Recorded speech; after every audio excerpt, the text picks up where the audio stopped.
Alright, so this is BMO Lost. I love BMO, so naturally I really like this episode. Funniest ending ever. Really caught us off guard. And traumatizing. Yeah, well, we'll get to that in a second. So it starts off, BMO is just... Do we know what she's looking at? She's looking through a telescope, but we don't see... It's looking upward, right? So do we know it's just other worlds or galaxies or whatever? Or... Okay, so at first I thought it was like amoebas or something. I thought she was looking like it was not, like maybe in the grass somewhere far away. I thought it was looking up. So did you see where it pointed? No, but you saw whether or not it was pointing up, right? It wasn't pointing up or down. No? Oh, you're just leaving it open, ass. So, and then just a bird out of nowhere comes, grabs her, feeds her to her other baby birds, just gets up and leaves. Comes across a bubble voiced by LeVar Burton, and they partake in adventures. They come across a giant, ugly as hell baby, and... What did I say? I've always said babies are ugly. I will say that is probably the best representation of what babies look like to men. Like, most men will just look at a baby as like, I don't know what you ladies are seeing in this fight. Like, this is just like an ugly, tiny sumo wrestler. And it's just like, And the problem was, this baby was even bigger than that. Yeah. So it makes it even worse. It's like very rare, I don't know, it's like, it's very rare that I see a baby where I'm like, oh, most of the time I'm like, ugh. But, and I know, like, you're not supposed to say that, but you said already, so... I've already taken all the heat, so... Yeah, so it's probably okay, but yeah, there are one or two times a baby can look cute, but it's like, I haven't seen that many. I'm sure when I have my own kid, I'll be like, oh, it's a precious, say how precious he is, but yeah, they're See, I never Just don't did that. bring your baby around him. Yeah. I never did that. No, you got an ugly baby. Ugly.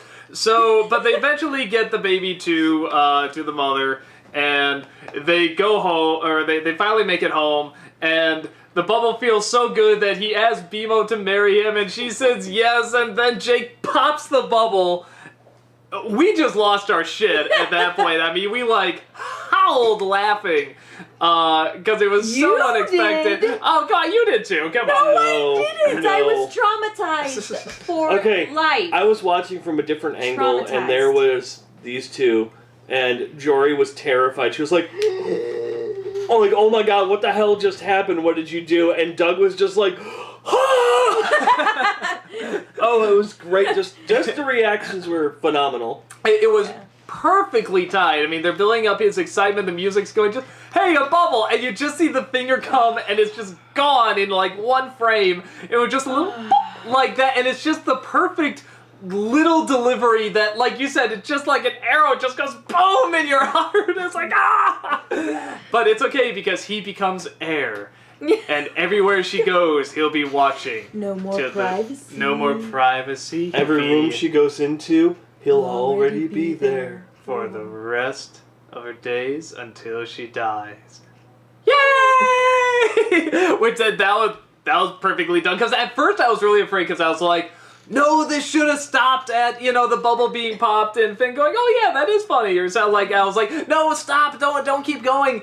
And, because I thought that would be a perfect spot to end it. But they kept going and it was still funny. It's like, I started telling myself, I wonder if they were originally going to stop there, but then the censors were like, add a little bit more. They knew they couldn't get past or something, but...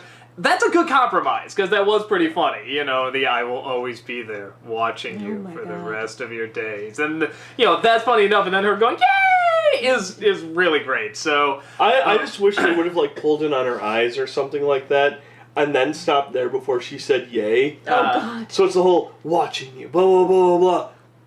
And you don't see any, like, actual expression. It could be a happy or a sad or a terrified. And then it cuts away, and that's it. Oh, my God. I sort of like the yay. I thought that was I think it was cute. The yay cuts it down a little bit so it's not, like, creepy, because I was even going, oh.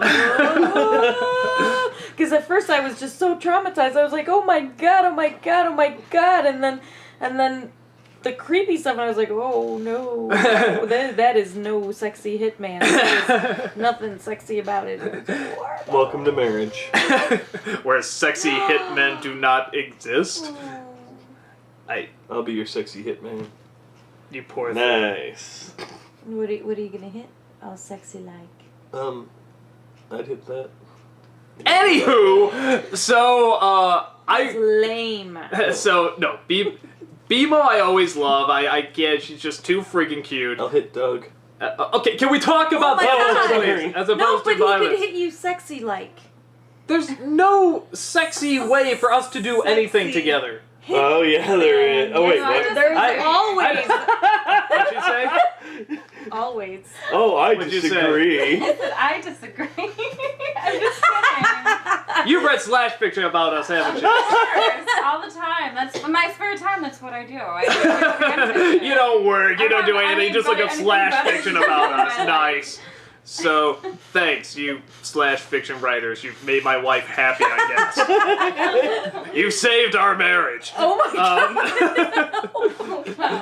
So, anywho, no, I love BMO. The only part where I was kind of like, all right, this is kind of, you bring a baby into anything, I think it's kind of death. That's what I said. Yeah, no, it's like there's very few times I've seen like, you know, oh, someone's got to take care of a baby, and it's been really funny. It's like three men and a baby I hate. That Mr. Bean episode where he has to take care of the baby I hate. I mean, it's just anything where he has to take care of a baby. It's just not that funny for me. And I don't know. I'm sure there's something out there. Dead where there's- Alive. I never saw that one. It's one of Peter Jackson's first movies. He has to take care of like some mutant baby zombie. Yeah, you should watch Freaking it. Okay, that's a little hilarious. different, and that does Freaking sound hilarious. awesome. I gotta check that out. It's That pretty sounds great. awesome. But yeah, so that part I was kind of like, yeah, okay, just get through it, whatever. But yeah, everything else, I love the bubble. I love that you getting Dead Alive. Of course he is. Of course he is. Okay, Dead here we Alive. go. So this was a Peter Jackson film. Yeah. I always remember this cover. Who can forget this cover? That is an incredible cover. In the UK, it's called Brain Dead, but the US had a movie called Brain Dead. So Okay, cool. It's now called Dead Alive. sorry, no But, horror is coming out. Okay, so check that out too if you haven't, or maybe not. Maybe it sucks and they have no idea what they're talking about. But Sorry. No, we know. but what zombie we're talking babies, how about. could go wrong with zombie babies? So yeah, I really liked it. I love that ending. It made me laugh very, very hard. How about you, Jason? That movie also has a priest that kicks ass for the Lord. Will you talk about BMO Lost? Oh, okay. I love that LeVar Burton's in it. Second episode in a row with A Star Trek Next Gen. yeah. And Reading Rainbow. That's the best show ever. Yes, we know you love Reading Rainbow. She didn't give a crap about Star Trek. She's like, Reading Rainbow, that's the best show ever. Okay, you know what though? I kind of have to agree. I like Reading loved Rainbow, but I loved Reading Rainbow. compared to as a kid. Star Trek, though, Never come seen it. on. Yeah, kind of. Next Gen, you're full of crap. I had more of a childhood connection to Reading Rainbow than I ever did with Next Gen, or any Star Trek for that matter. Okay, I like Star Trek, but I had a childhood connection with Reading Rainbow. a book can take you anywhere, but not on the Starship Enterprise. That's just the Starship Enterprise. Actually, no, they've had numerous books and comic books about Star Trek, so yes, a book can take you on the Enterprise. Either My one of world is them. falling apart. Yes. Talk Read a about book, it. damn it! You just did a movie on a book! The Lorax! Read a book! Now, BMO Lost. Oh, lost. BMO is just a great character to begin What with. was Don't you that? cry into my movies! Oh my god, he's gonna Oh. ruin it! Ruin it! I'll get you the books, it's okay. BMO Lost. She's super cute. It's super cute. I liked it except for the baby. But I did Right on, boy. I did like how Yeah, it was awful. the baby the baby has to go across the bridge, and it's just like it reminded me of Mystery Dungeon. How all they had to do was like do this Oh, little jump and and just kept running and they fell off, and the baby's like turn fall, like without even thinking about it. Yeah, And BMO the jumps. dragging the baby was kind of funny too. It's like that was about Yeah. all I could get out of it. But when the bubble has to save them, it's like, well, maybe I can Oh, bring the- the sleeve and it's attached. I like that because it was That was like. cool. You didn't expect it, but once it happened, it was like, okay, this is wait a minute. There's like some goat-headed hunter. Yeah, like what was that guy's story? Like, it Who was got just crushed funny. by the tree, and yeah, Yeah. it's pretty cool. I liked that. It was an okay episode. I enjoyed it, but other than like the ending for the most part, it was just Yeah, like it was good. Like I said, if it wasn't BMO, I probably wouldn't have gotten into it as much. But like I said, I just think she's like friggin' adorable. So I thought it was really cute. Which is funny. This has to be one of my favorite episodes ever. Like for serious ever. That ending, that bubble, and that connection between the two of them going through. It just I don't know what it is. I love BMO anyway. This is one of my favorite episodes ever. What I like is, by comparison to other episodes, well, like, we've already seen that LSP, it's, like, really hard for her to carry an episode. She's good for a few lines here and there, but it's hard. BMO, a character I never expected to ever become a major player, much alone. Now it has 2 episodes dedicated to her entirely.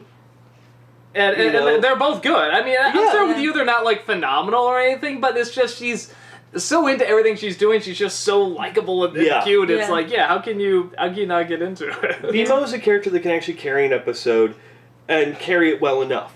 Like, LSP needs other characters to interact with, in a sense. Yes. Like, other characters you already know. BMO doesn't need characters you already know.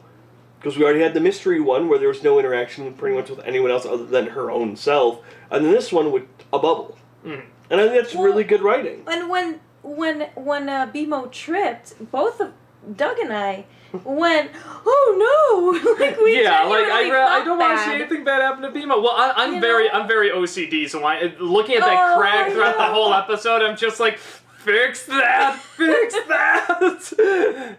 I'm just like, take the screen out, put another one in, and just fix BMO. I did love when BMO's like, oh, my batteries are all wet, and he takes them out, and he's like, goodbye. Jory was like, I know. I never heard you gasp so much throughout an episode. Everything BMO did. I know. Well, So I don't know what it is. Maybe it's just hormones. I don't know. But Lord Almighty, this episode, it's So no, I like good episode. What say you? terrible. I already talked. Okay. Just thought you'd have one of your cool segues or something. Okay, the next episode we're about to watch will answer something that happened in a past episode. To that episode!